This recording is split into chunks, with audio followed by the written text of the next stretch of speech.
Hello, welcome to the VRChat video patch notes for VRChat 2023.1.1. My name is Tupper, and I am the head of community for VRChat. Since a lot of people don't like reading patch notes, we thought we would try video. Simply put, these videos should be quick to watch, quick to make, and should define what are in VRChat releases, what they include, and what you should keep an eye out for. Some of them might be long, and some of them might be short. It all kind of depends on how much we squeeze into each update. Let us know your thoughts about the video and the format in the comments below. Anyways, let's get started. In this update, we introduced several quality of life features, many improvements, and some fixes for issues that were bugging people over the holiday break. But let's start with the features. Multi-layer camera mode is a new camera mode that saves each mask layer to a separate image. For example, if you have local player, remote players, UI, and environment enabled in the masks section of the VRChat camera, and you're in the multi-layer camera mode, each image, when you take a picture, will be saved to its own individual image, with transparency enabled for applicable layers, which is usually the players and UI. You can recombine these layers later on in image editing software like Photoshop, Krita, GIMP, that kind of stuff. You can find this new image mode, or camera mode, in the camera tab of the quick menu or the camera mode UI on the camera itself. Next up, grab to adjust full body tracking calibration. This option allows you to fine-tune your tracker calibration by directly grabbing and moving your tracked points.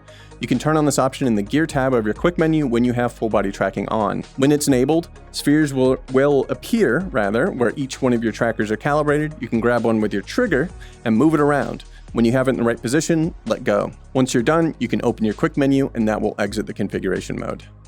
Next up, we've adjusted the VRChat audio sliders. The audio sliders are now logarithmic instead of linear, which more closely models how you perceive volume.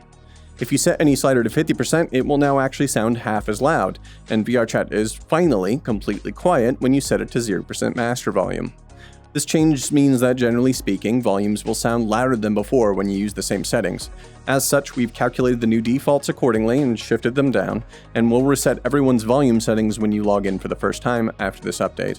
Let's move on to the improvements. The first of which is the world and user search filters. We've improved them so that when you refine a search, those settings will now stay anytime you back out and do a new search. You don't have to set those refinements over and over. They're persistent as long as you keep the main menu open. If you close the main menu, then they get reset back to their defaults. These refinements also apply to canned searches. So if you type in alien, and then you refine the search, but then you back out and click on one of the canned searches instead, those refinements will still apply to the canned searches. Again, all you have to do is close the main menu and everything gets reset back to defaults. There's also been a bevy of other changes with this particular improvement. Try out the new UI for the search and for users and worlds, and see how you like it. Next up, we've made a bunch of improvements to the Quest finger tracking system. The first improvement is gesture lock. If you hold your left thumb and pinky together, it will disable all of the finger tracking gestures like jump and mute, except for the quick menu. This should prevent people from accidentally activating jump or mute when all they're trying to do is sign or make some kind of other gesture. Next, we've also added in a jump toggle, which is just a setting that you can turn on or off. It will turn off the ability to do the jump gesture completely. You can find this in the accessibility settings in the main menu.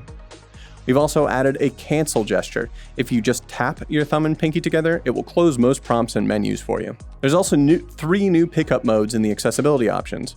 The first of which is the current default, where you pinch with your thumb and index finger together to interact with pickups.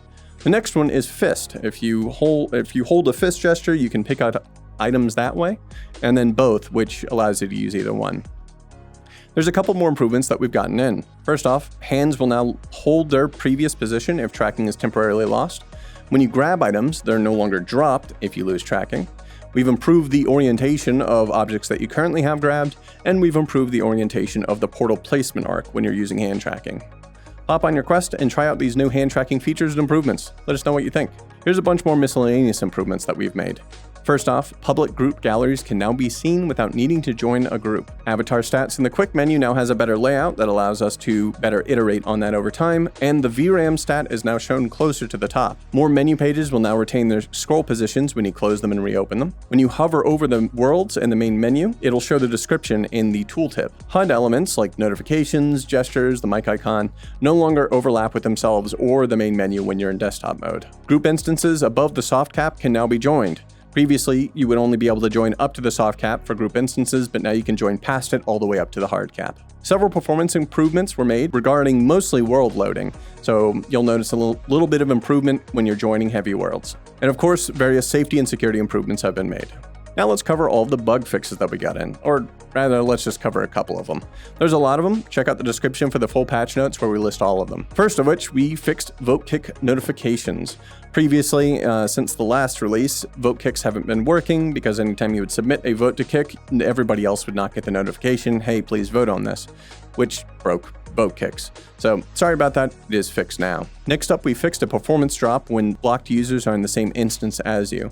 So if you block someone or someone blocked you and they were in specific avatars, your frame rate would drop by quite a lot. No more.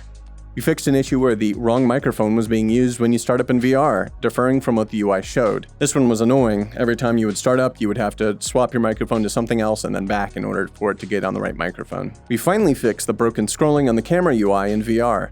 No more will people ask, hey, where'd the focus option go? Because you can just easily scroll right over to it. Finally, we fixed a bug where avatars sometimes initialized with the incorrect parameter values. This would result in things like wardrobe malfunctions of varying severity, but no more. It's fixed. As mentioned before, there are plenty more fixes in our patch notes. Check out the description to get a link to those and read up on all those. We have also been hard at work addressing the feedback that you have given us regarding groups. A lot of the feedback is in regard to bigger features and changes, so it'll take a little bit longer for us to get to them. But keep an eye out on our upcoming releases, that's what I'm trying to say, for additional group features and improvements. We'll keep working on it and we'll keep, of course, taking your feedback. If you want to get a closer look at upcoming features, you should check out our dev updates. We publish these every Thursday in the afternoon, Pacific time, on our forums. You can get to our forums by going to ask.vrchat.com. You can log in using your VRChat account and comment on those threads if you would like. We go through a lot of stuff in there, upcoming features, bug fixes, and sometimes a deep dive into bug fixes like we did with the avatar parameter one. But that's all for this one. We'll see you next time.